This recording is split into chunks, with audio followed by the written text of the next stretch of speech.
Have you ever wondered why money has such a powerful influence over our thoughts, feelings, and behaviors? Welcome to the exploration of the intriguing world of the psychology of money. We'll be delving into 15 enlightening lessons that will help us unravel the complex relationship we have with money. These lessons will cover everything from money's impact on happiness and self-worth, to its role in shaping our perceptions and personal growth. Remember, money is more than just a medium of exchange, it's a psychological phenomenon. Does money buy happiness? It's a question that's been asked countless times. The answer, however, is not as straightforward. While money can undoubtedly ease burdens and afford comforts, it's not a guaranteed ticket to bliss. The relentless pursuit of wealth can often lead to stress and dissatisfaction, as it shifts focus from life's simple pleasures. It's crucial to remember that money is a tool, not an end goal. Wealth can certainly make life easier, but it's not the key to genuine happiness. Money can buy comfort, but not necessarily happiness. Can money define your self-worth? A question that echoes in our society, where financial success often dictates perceived value. It's a dangerous game, this equation of net worth with self-worth. It's like chasing a horizon, an elusive goal that keeps shifting further away. Money, though important, is an external entity. It can fluctuate, disappear, multiply, but it shouldn't control your self-perception. Remember, your value is intrinsic, inherent, and immeasurable. It's about who you are, not what you have. Your worth is not defined by your net worth. Does money equate to power? Let's dive into this. Money, for many, symbolizes control. It allows us to make decisions, to influence outcomes, to shape our world in ways that align with our desires. This sense of control can be intoxicating, altering behaviors and perspectives. It's like holding the reins of a galloping horse. But remember, money is just one form of power. It's a tool, a resource. It can open doors, but it's not the key to every lock. Money is a tool for power, but it's not the only source. How does money affect our relationships? It's a question we often overlook, but it's crucial.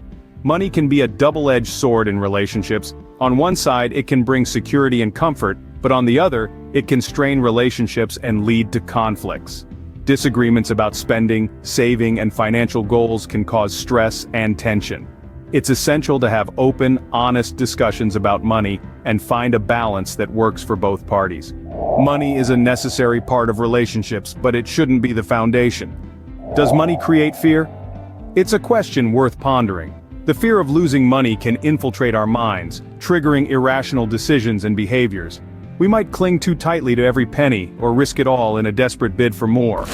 This fear can distort our perspective, transforming our relationship with money into a source of anxiety. It's essential to recognize this fear, to understand it, and to take steps to manage it.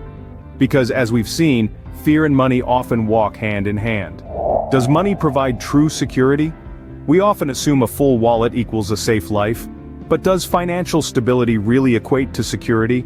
Money can cushion us against life's hard knocks, sure, but it doesn't make us invincible. Health issues, emotional well-being, relationships, these aren't things money can always protect us from. So while a healthy bank balance can certainly provide comfort, it's crucial to remember that it's not a magic shield against all life's uncertainties. Money can provide a sense of security, but it cannot guarantee it. Is wealth a measure of success? We live in a world where the size of one's bank account often dictates their societal standing. This perspective, however, can be misleading. It's easy to equate financial prosperity with success, but it's crucial to remember that money is just a tool, not the end goal. Success is a multifaceted concept, encompassing personal happiness, fulfillment, and the positive impact we make. Wealth can facilitate success, but it doesn't define it. Success is subjective, and it's not solely defined by wealth. Does money guarantee freedom? Let's dive into this.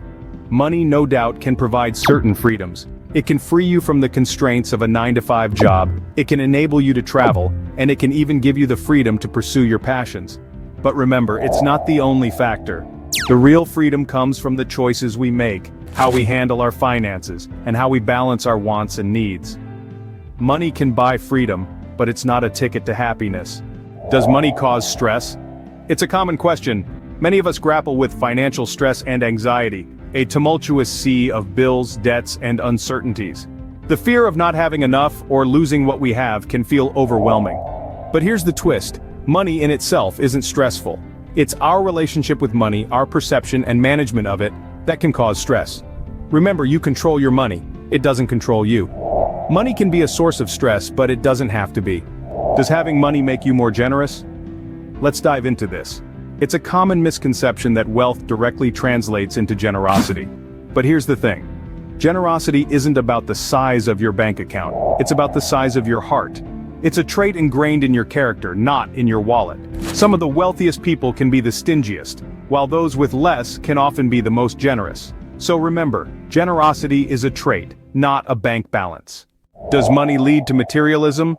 Well, let's unpack this. It's no secret that an obsession with money can foster a certain materialistic mindset. You start to equate happiness with the latest gadgets, the flashiest cars, the grandest houses. But remember, this is a slippery slope. The pursuit of more can leave you feeling hollow, unsatisfied. Because at the end of the day, money can buy material things, but not inner peace. Does money come with responsibility? Absolutely. It's not just about earning it, but also about managing it wisely. Think about budgeting, investing, and avoiding debt. It's also about ethical spending. Are we fueling industries that harm our planet or exploit workers? Are we using our wealth to contribute positively to society? Remember, every dollar you spend is a vote for the kind of world you want to live in. So yes, with great wealth comes great responsibility. How does money affect our perception of the world? Picture this, a pair of glasses. Money can act like those glasses, coloring the way we see our surroundings. It can make some things seem larger, brighter, while others may fade into the background. Our financial status can affect our worldviews, our perspectives, even our sense of what's possible. But remember, these are just lenses. They can be changed, adjusted. Money can shape our perceptions, but it doesn't define reality. Can money contribute to personal growth? Absolutely. Money, when used wisely, can fuel personal development in profound ways. It can provide us with opportunities to learn new skills, explore different cultures, or even start a business. However, it's crucial to remember that money is a tool, not the end goal. It's about the experiences and knowledge we gain along the way. So invest in yourself and your growth. Money can be a tool for growth, but it's not the only one. So, what have we learned about the psychology of money? We've journeyed through 15 lessons, understanding how money influences our happiness, self-worth, power, relationships, fear, and even personal growth. We've seen how it can be a source of stress, or a symbol of freedom. We've delved into money's role in generosity, materialism, responsibility, and perception. It's time to reflect on your relationship with money. Remember, money is a tool, not an end goal. Use it wisely.